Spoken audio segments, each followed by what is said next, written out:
নারী টি-20 বিশ্বকাপ নিয়ে বাংলাদেশি ক্রিকেট প্রেমীদের মধ্যে উৎসাহ উদ্দীপনা একটু বেশি, কারণ এবারের বিশ্বকাপের আয়োজক বাংলাদেশ। এই টুর্নামেন্টটি মাঠে গড়াতে আর মাত্র 100 দিন বাকি। পুরুষ ক্রিকেটাররা টি-20 বিশ্বকাপে বাংলাদেশকে হতাশা করেছে, তাই আশার আলো জোগাতে নারী টি-20 বিশ্বকাপের দিকে তাকিয়ে আছে পুরো বাংলাদেশ। 100 দিনের কাউন্টডাউন উপলক্ষে মিরপুর শেরেবাংলায় একটি অনুষ্ঠানের আয়োজন করা হয়, যেখানে বাংলাদেশের নারী ক্রিকেটাররা উপস্থিত ছিলেন। এতে নারী টি-20 বিশ্বকাপের সূচি ঘোষণা করা হয়েছে। আগামী 3 অক্টোবর শুরু হবে এবারে নারী বিশ্বকাপ, আর ফাইনাল হবে 20 অক্টোবর। 10টি দলের বিশ্বকাপে 2 গ্রুপে ভাগ হয়ে খেলবে বিশ্বকাপের এই টুর্নামেন্ট।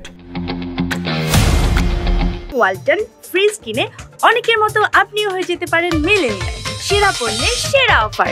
এই গ্রুপে 6 বারের চ্যাম্পিয়ন অস্ট্রেলিয়ার সঙ্গে আছে ভারত, নিউজিল্যান্ড, পাকিস্তান ও বাছাই পর্বের একটি দল।